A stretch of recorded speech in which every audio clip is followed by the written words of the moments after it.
Kita bicara di Kongko-Kongko Seni Kampung Semar. Kali ini kita akan membahas tentang Inyuman Cokot dan aliran cokotisme. Inyuman Cokot sebagai pematung, beliau menemukan atau membuat suatu aliran baru atau gaya baru. Aliran tentu diikuti oleh orang-orang lain atau anak cucunya. Nah, bersama ini kita akan diskusi dengan Pak Made Kanten ya. Iya, betul. Pak Made Kanten dan Pak Joko Kisworo. Nah, ini kita bincang-bincang dengan Pak Made Kanten. Beliau cucu dari Pak Nyuman Cokot, putra Pak Wayan Sawat ya. Pak Yawan Sawat. Ini ada dua karya Pak Cokot. Yang pertama ini Jeruk Gede dan ini Naga Bande. Nah, ini dua karya Pak Cokot yang kita bisa tampilkan di acara ini. Nanti mungkin akan di-sharingkan bersama Pak Kanten. Pak Kanten, ini Pak Kanten bisa cerita bagaimana tentang masalah Pak Cokot itu? Mungkin yang setahu Pak Kanten sebagai cucu yang pernah juga melihat atau bahkan diajak kakeknya mengukir atau berjualan karyanya ini. Monggo Pak, silakan. Ya, saya sebagai cucunya Pak Cokot, saya dari sejak kecil juga sering mengikuti kegiatan-kegiatan beliau untuk ya bekerja, nyari bahan-bahan kayu buat yang diukir. Terus juga sering mengikuti pergi berjualan karya-karyanya ke daerah Ubud. Juga yang sering beliau kerjakan yaitu dari akar-akar kayu, begitu Pak. Dari akar kayu atau kayu-kayu apa yang ada ya biasanya. Nah ini Pak Kanten, Pak Cokot itu beliau mulai ngukir itu belajar atau menemukan sendiri atau mungkin ada orang tuanya yang pengukir atau bagaimana Pak? Sepengetahuan saya sih dia yang menemukan gaya primitif ini. Jadi dia pencipta gaya yang disebut dengan gaya cokot itu, gitu Pak. Pak Cokot menciptakan atau menemukan, berarti darahnya dari dulu darah seniman tidak ada ya? Tidak ada. Jadi memang dari petani. Beliau sejak usia berapa kira-kira Pak Cokot mulai mengukir? Kira-kira ya 24 tahunan lah gitu, masih muda dia, masih tukang angon. Masih jadi tukang angon. Beliau sudah mencoba menemukan dengan gaya yang mungkin ini berbeda dengan gaya-gaya ukir Bali lainnya ya. Iya, betul. Nah, Pak Kanten, ini bisa diceritakan sedikit tentang Pak Cokot itu putranya berapa ya? Siapa aja mungkin disampaikan? Pak Cokot itu putranya 7 orang. 7 orang 6 ya? orang pria, 1 wanita gitu. Jadi anak pertama itu namanya Wayan Sawat, itu ayah dari saya. Oh, ayahnya Pak Kanten, Iwayan Sawat ya? Iya. Terus anak kedua Ade Ditu namanya. Terus Nyoman Lantas. Terus Ketut Nongos. Oh, Pak Ketut Nongos ya. Itu ya. anak keempat. Itu anak kelima itu Wayan Santer yang perempuan. Terus yang ke-6 Made Dini. Terus ke-7 itu Nyoman Kurdana, anak terkecil. Oh, Pak Nyoman Kurdana itu malah anak paling kecil. Bungsu ya, kecil. paling bungsu, ya. Ya, memang dari ke-7 putra Pak Cokot yang menjadi pematung itu ada berapa Pak? Itu hampir semuanya pematung. Jadi hampir semuanya pematung, kecuali yang perempuan. Yang perempuan enggak ya? Enggak. Hampir semuanya pematung. Nah, kemudian putranya itu diajar Pak Cokot atau belajar melihat bapaknya sendiri mematung atau bagaimana? Dia otomatis Pak, jadi dari melihat terus sedikit-sedikit ya udah disebut keturunan itu.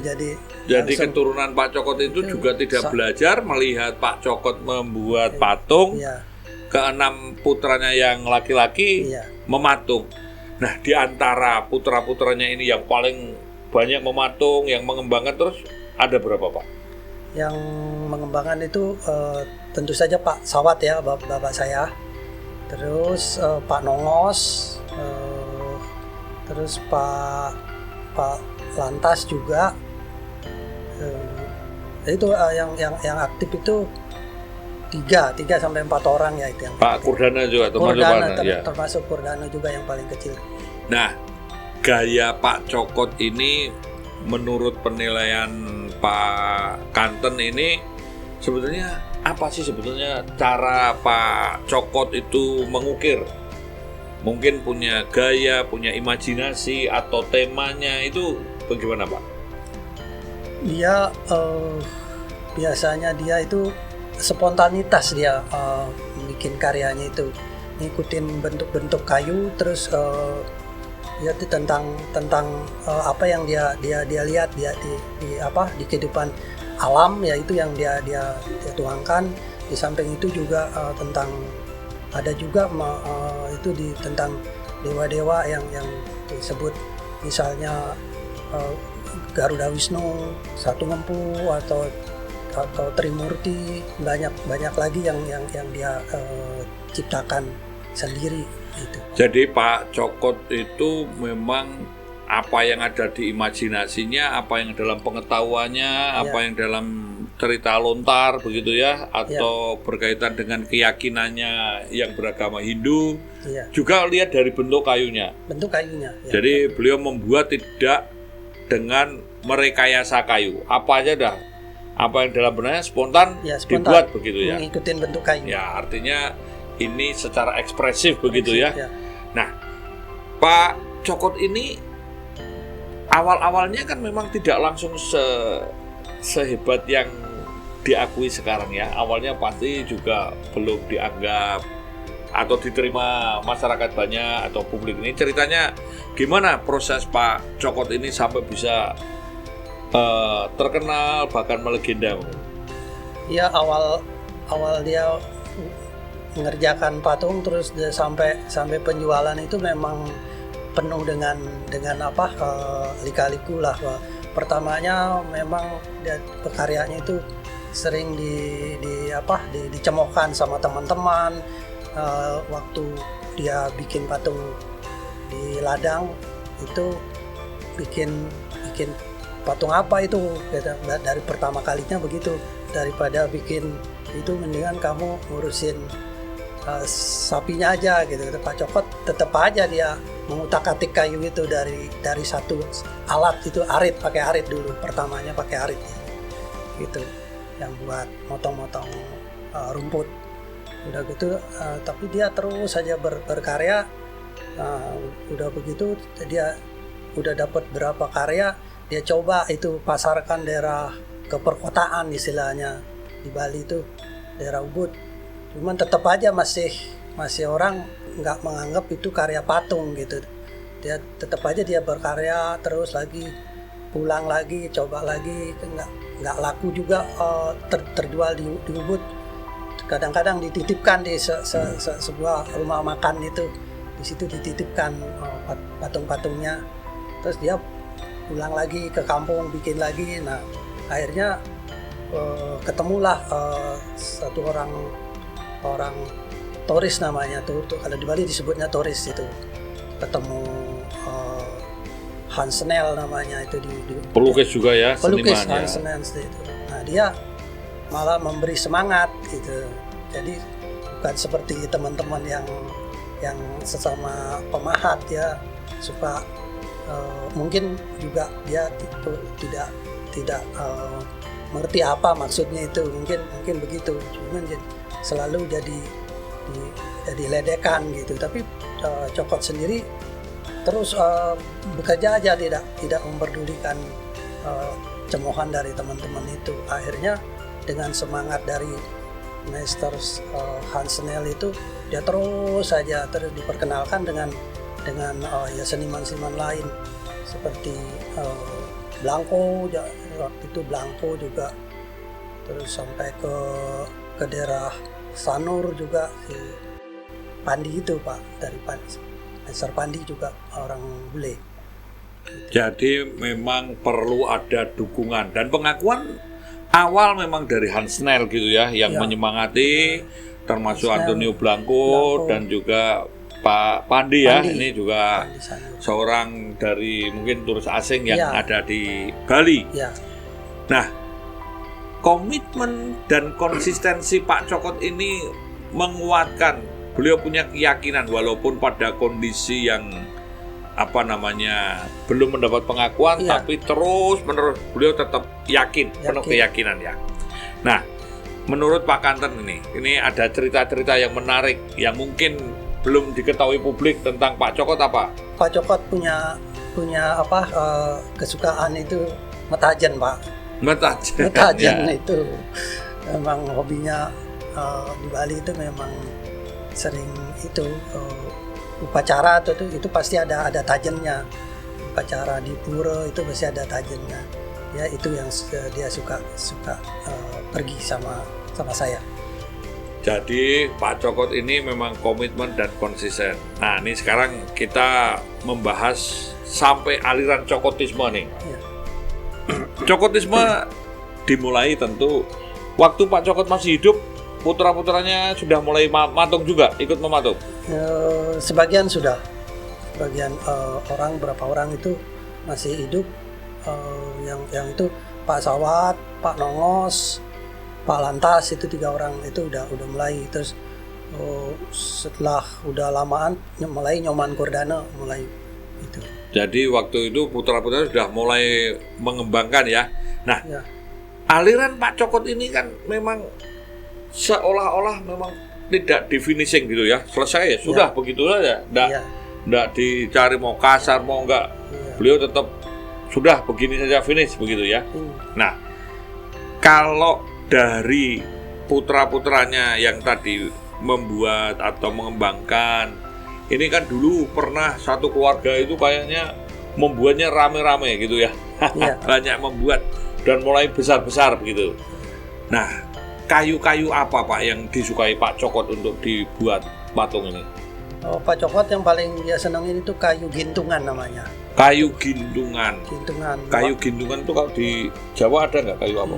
Jawa saya kurang tahu namanya, tapi saya dengar ada di daerah Jawa Barat ada, tapi jarang gitu. Jarang kayu gintungan, yang sering kayu gunung gitu aja ya Pak ya disebutnya. Nah, sekarang nih kalau cerita tentang cucunya, nah ini cucunya mulai Pak Kanten tentu ini kan, Pak Kanten yang banyak melalang buana kemana-mana. Saya akan tanya Mas Joko nih, Mas Joko Isworo. Ini mungkin yang juga sama-sama seniman yang ada di Ancol, melihat karya Pak Kanten dan keluarga Cokot atau pengembangan aliran Cokotisme ini bagaimana nih Pak? Kalau menurut saya sendiri, saya kenal Mas Kanten ini kan dari sekitar 2005-an dulu kalau nggak salah. 2005 sudah mulai ngobrol.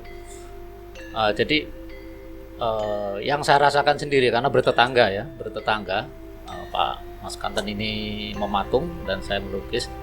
Yang saya rasakan adalah aliran Cokot ini seperti transformasi energi Mas Kanten sebagai cucunya itu terasa sekali.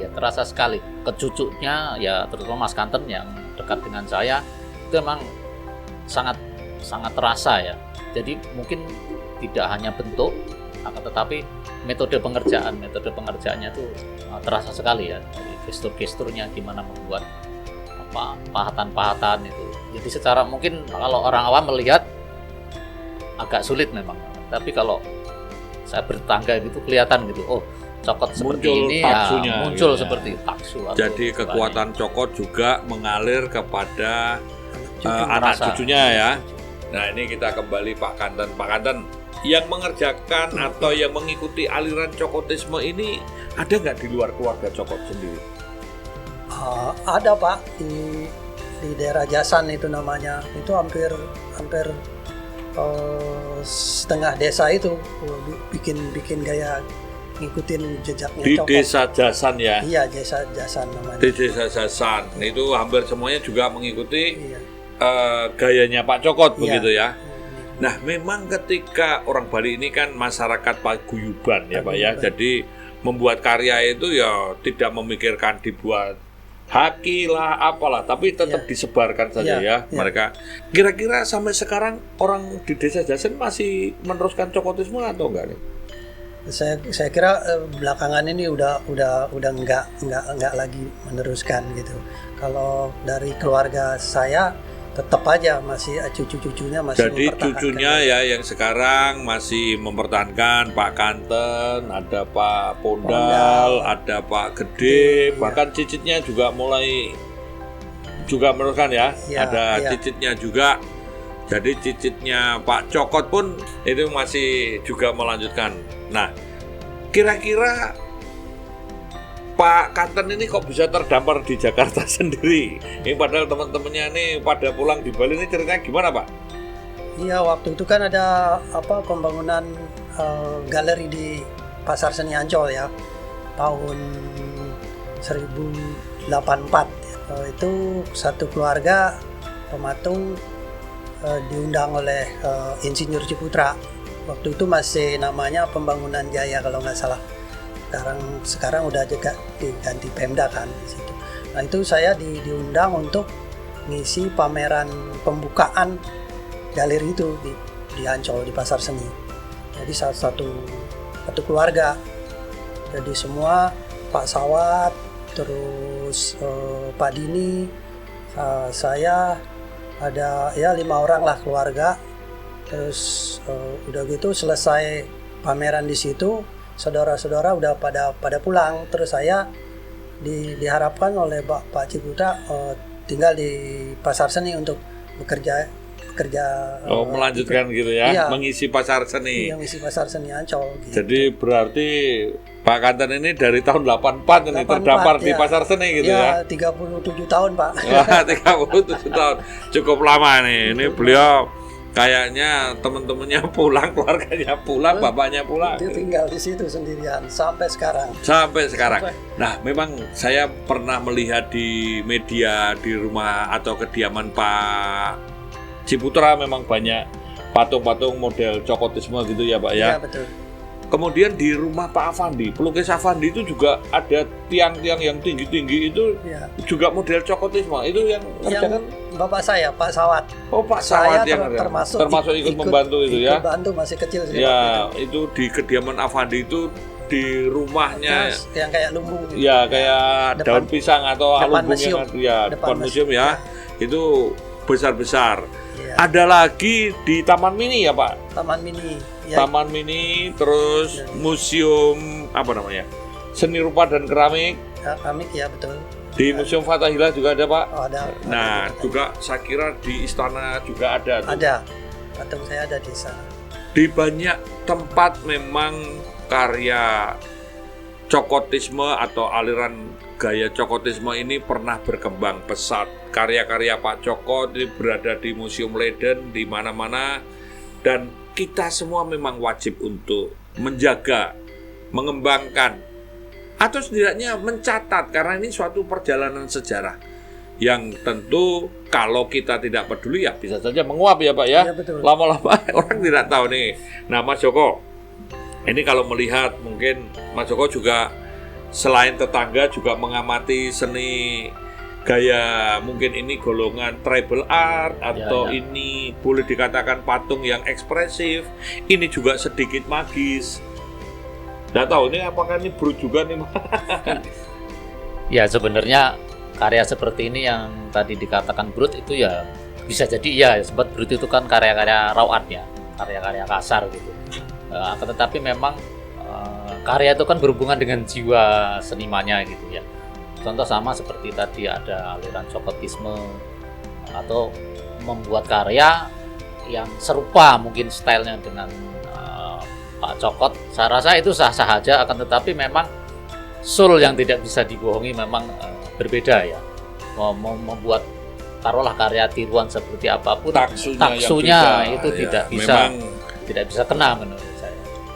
kata Pak Kanten tadi juga cerita-cerita nih, kalau Pak Cokot itu kan membuatnya tidak sembarang, tapi beliau melakukan semacam ritual atau berdoa dulu atau gimana Pak nih ceritanya? Ya, yang saya tahu dulu kakek bikin patung, kadang-kadang dia harus mandi dulu, terus baca lontar. Nah, dia baru mulai mengerjakan gitu. Satu karya ini Pak Cokot ngerjainnya cepat atau perlu berapa lama Pak? Kalau satu karya itu paling tidak dia 10 harian ya, 10 hari sampai 2 minggu gitu. Ya, dia bikin. Jadi semua dikerjakan dengan mungkin mengumpulkan energi Iya.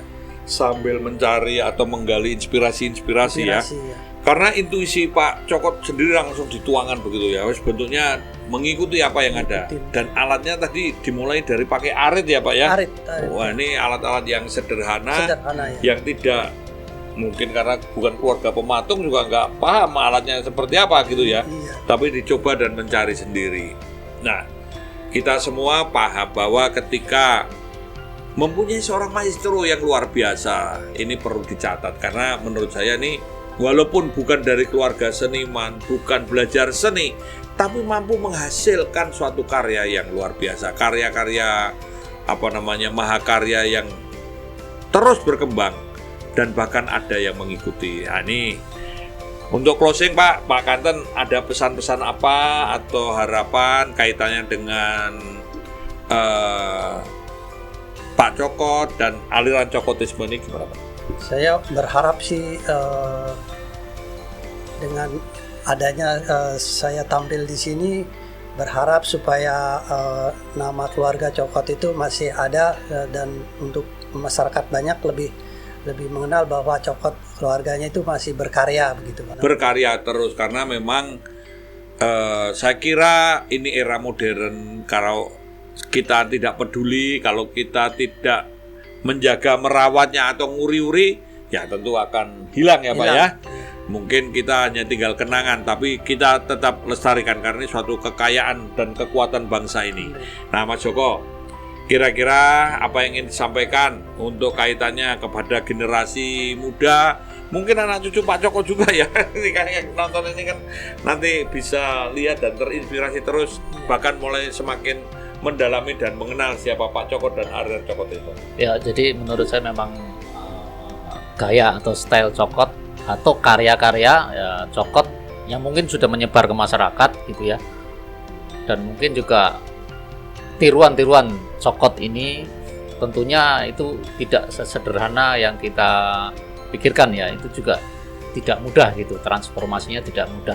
Dan tentunya untuk rekan-rekan yang tentunya ya masih muda, untuk membuat sebuah karya tidak sesederhana yang kita pikirkan. Jadi memang perlu keseriusan, perlu fokus untuk membuat perlu komitmen ya, juga, perlu komitmen dan yang besar, konsisten gitu. Ya betul, konsisten yang cukup tinggi ya. Jadi untuk teman-teman, terutama para pematung ini, saya rasa pematung sekarang kok saya lihat tidak terlalu banyak nih di masyarakat untuk pematung yang idealis, artinya pematung-pematung yang benar-benar itu tadi yang pematung seperti Cokot ya, benar-benar punya idealisasi yang kuat, punya idealisme yang kuat, ya, punya semangat spirit yang betul, tadi tidak gampang dilunturkan ya, walaupun ya belum diterima atau katakan banyak orang yang kurang paham, tapi tetap betul, punya keyakinan.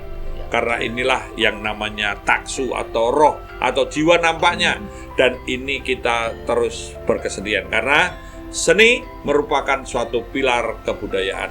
Dan inilah suatu kekuatan bangsa kita untuk tetap berdaulat, berdaya tahan, berdaya saing, dan kita juga bangga sebagai bangsa yang berbineka.